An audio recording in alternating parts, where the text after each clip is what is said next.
Imagine dying for 53 days, not the peaceful fading of consciousness, not the merciful release of sudden death, but 53 days of feeling your body decompose while you remain fully aware.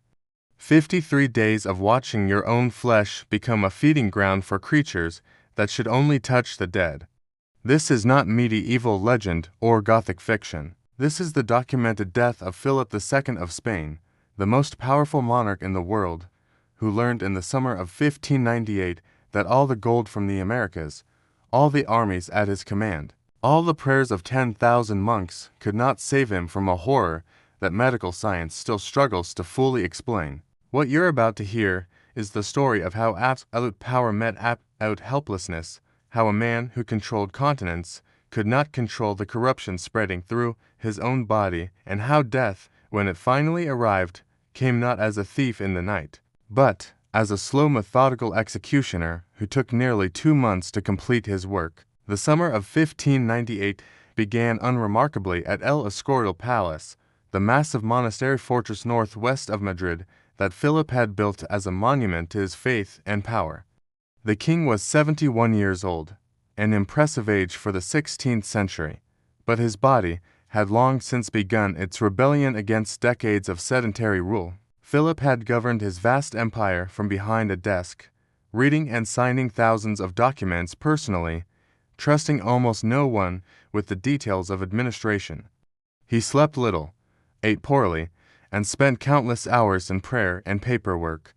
The toll this lifestyle had taken manifested in gout that had twisted his joints into knots of agony, making every step a trial. By the spring of that year, he was largely bedridden, his swollen legs unable to support his weight, his hands too deformed to hold a pen without pain.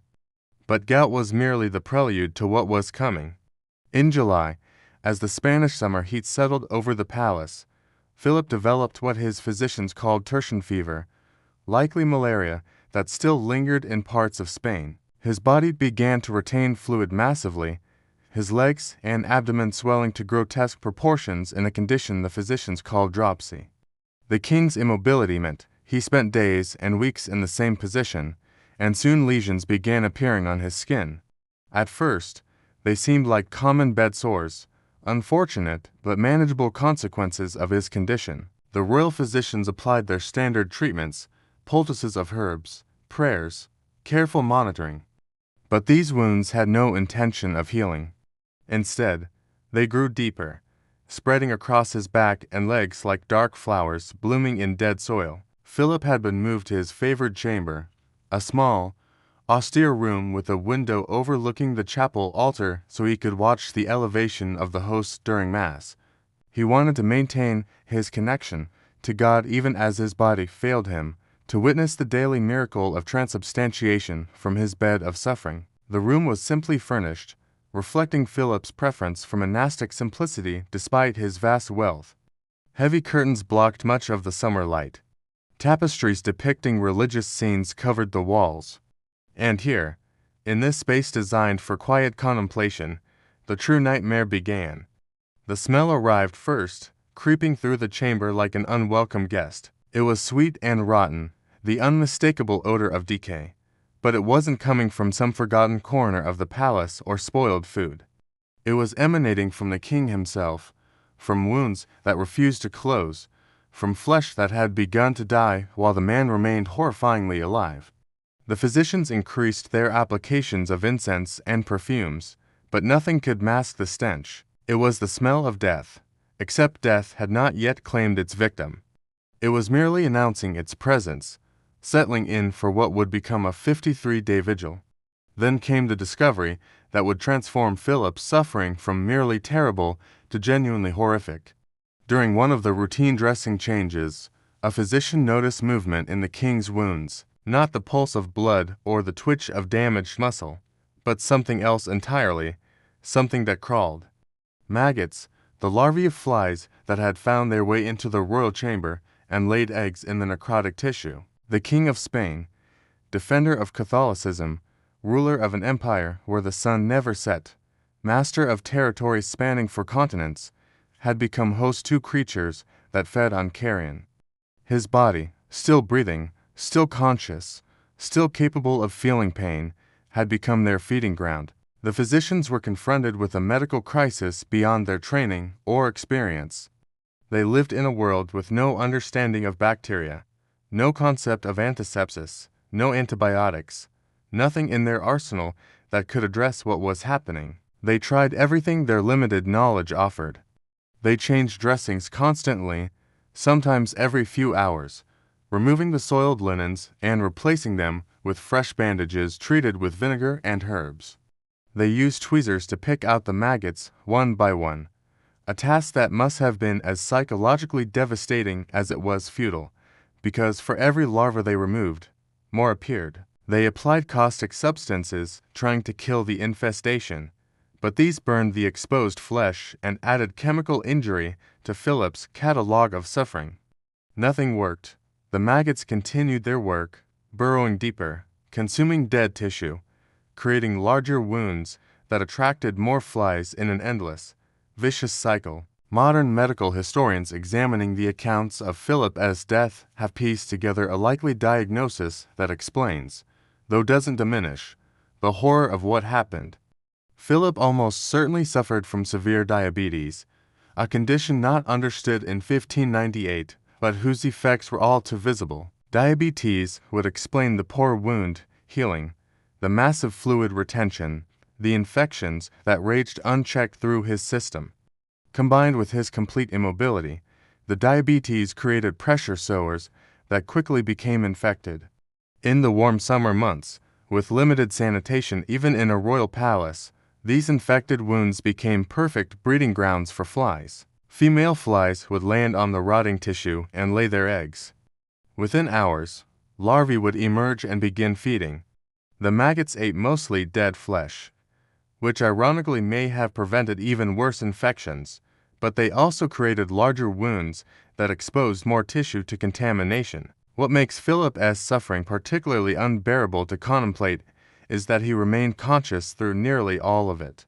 The pain came not primarily from the maggots, but from the infections that raged through his body, the fever that burned constantly, the bed sores that developed wherever his body touched the mattress, the systematic toxicity of a body slowly poisoning itself. Every position brought agony.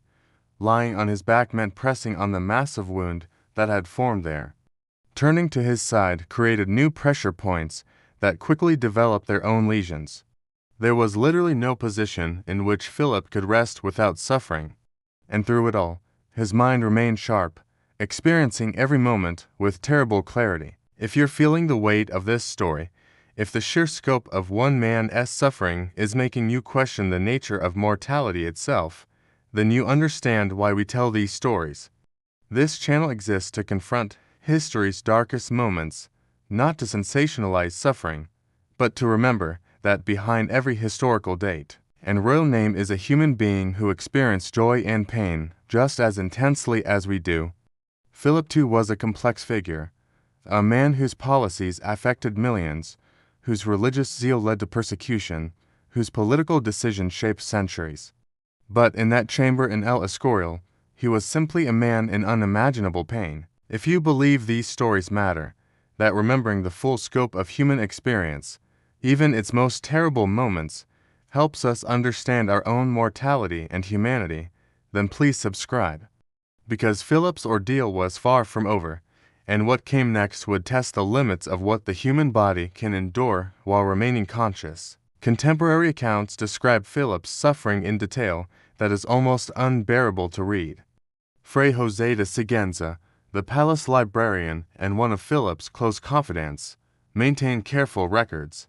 He wrote that the king's entire back became one massive ulcerating wound, the flesh rotting away until the vertebrae of his spine were visible through the decayed tissue. The stench became so overwhelming that servants had to rotate frequently, unable to bear it for extended periods despite their duty and loyalty. Some requested to be released from attending the king, requests that were largely denied because this was the monarch, and duty demanded they serve regardless of how horrible the task. The king's legs swelled to enormous proportions, the skin stretching so tight it split open, weeping fluid constantly. These new wounds also became infested, creating additional sites of suffering. Philip tried desperately to maintain his dignity and his faith. He had always been a deeply religious man, perhaps obsessively so, and he interpreted his suffering through a theological lens. He saw it as a test from God, perhaps as penance for his sins, or as the trial meant to purify his soul before death. He requested that monks read to him constantly from religious texts, the sound of scripture filling the chamber alongside the smell of decay and incense. He asked for relics to be brought, sacred objects he hoped might provide comfort or divine intercession. The priests surrounding him reinforced this interpretation, telling him his pain was uniting him with Christ's passion, that God was preparing him for paradise. Whether this brought genuine comfort or added psychological torment to physical agony, we cannot know. But Philip clung to these beliefs because the alternative was too terrible, that his suffering was meaningless, random, a simple biological catastrophe with no divine purpose. As July turned to August and then crept towards September, Philip's condition entered realms that seemed to defy medical possibility. The infections had spread systemically, his fever spiking so high that he became delirious at times, though he always seemed to return to consciousness. Perhaps unfortunately, his kidneys began to fail, adding new dimensions to his suffering as toxins accumulated in his blood. The bloating from fluid retention became even more extreme, his abdomen swelling enormously, the skin stretched and shiny, making it difficult for him to breathe.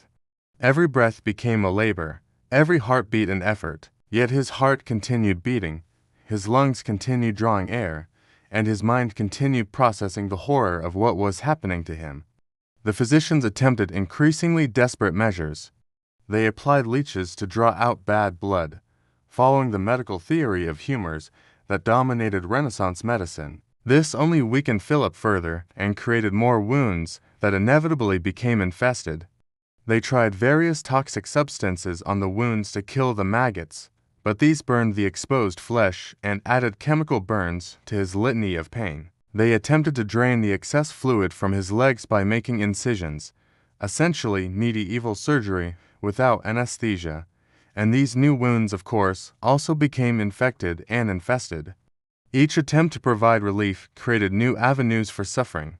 The road to hell, it seemed, was paved with good intentions and medical ignorance. What seems almost superhuman is that Philip maintained his mental clarity through most of this ordeal. Despite the pain, despite the fever, despite the psychological horror of feeling his body decompose, he continued to handle matters of state when possible. He signed documents, gave orders, dictated instructions for his successor. His mind remained sharp even as his body rotted, perhaps the cruelest aspect of his suffering. A man in his condition should have been granted the mercy of delirium, of unconsciousness, of mental oblivion.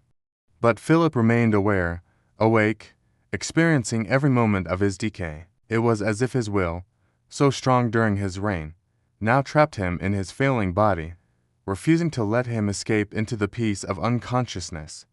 The chamber itself took on an otherworldly atmosphere.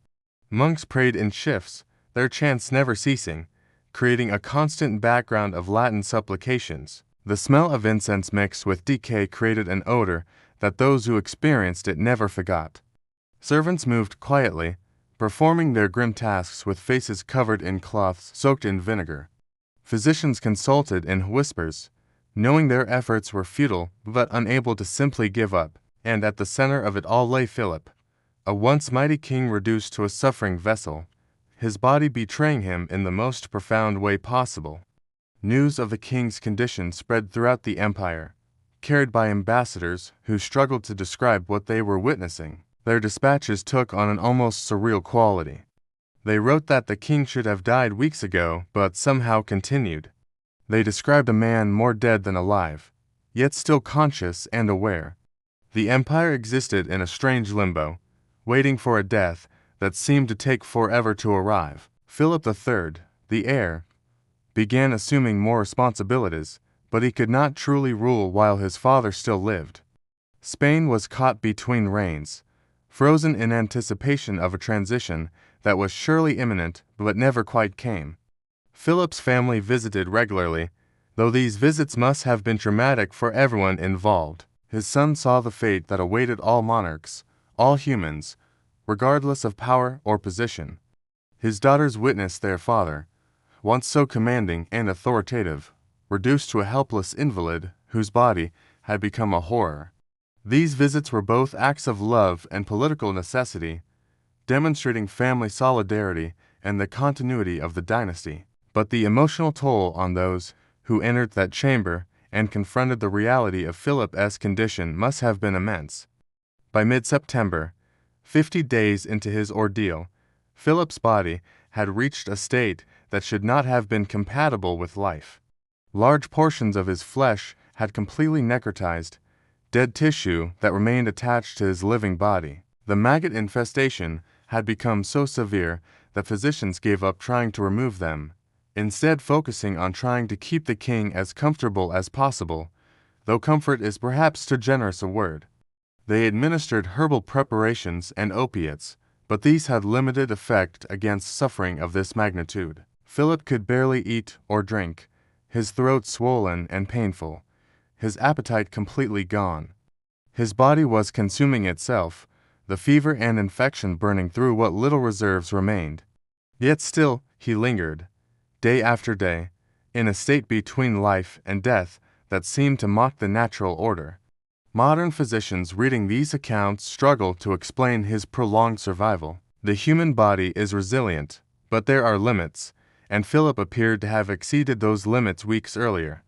Some historians suggest he may have had an unusually strong constitution, his heart and vital organs stubbornly continuing to function even as his body decomposed around them. Others wonder if the constant medical interventions, meant to help, actually prolonged his suffering by preventing his body from shutting down naturally.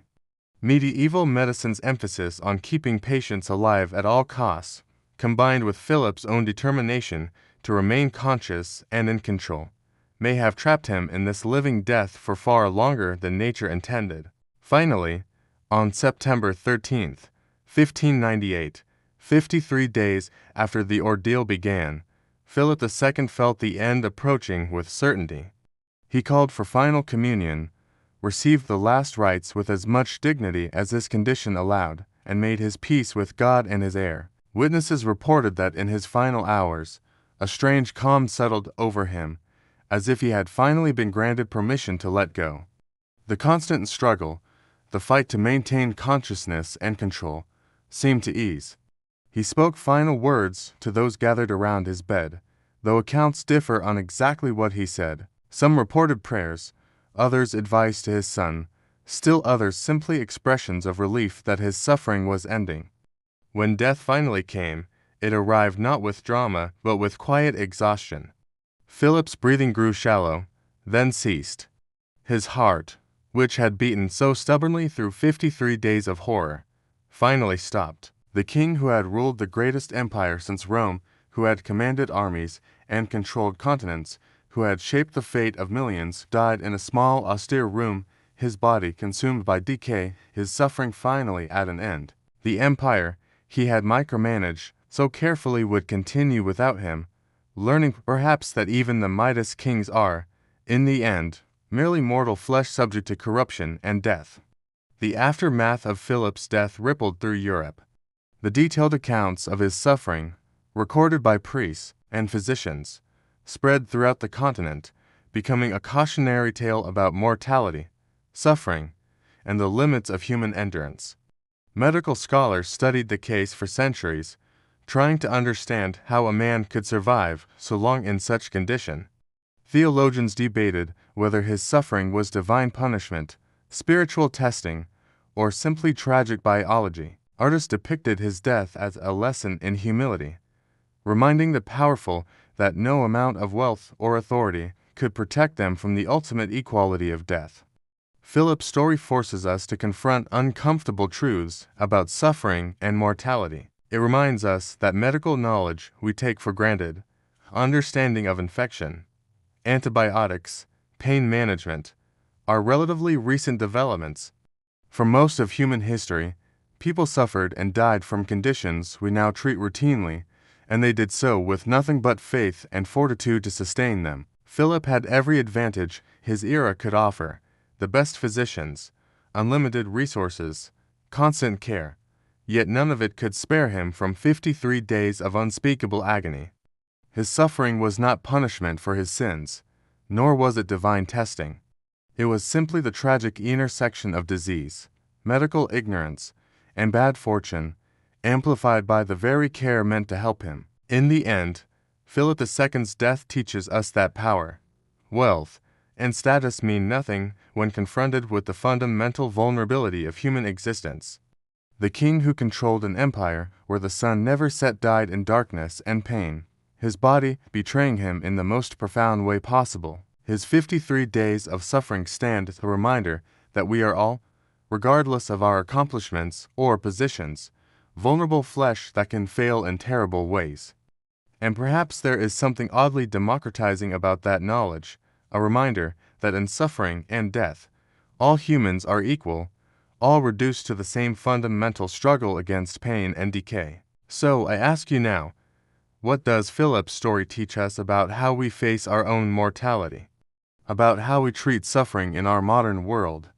We have the medical knowledge to prevent many of the horrors Philip endured, but suffering still exists, and death still comes for us all eventually. How do we confront that reality with dignity and humanity? Leave your thoughts in the comments below. These conversations matter because Philip's suffering, as terrible as it was, connects us to the broader human experience of confronting mortality, of finding meaning in pain, of maintaining our humanity even as our bodies fail us.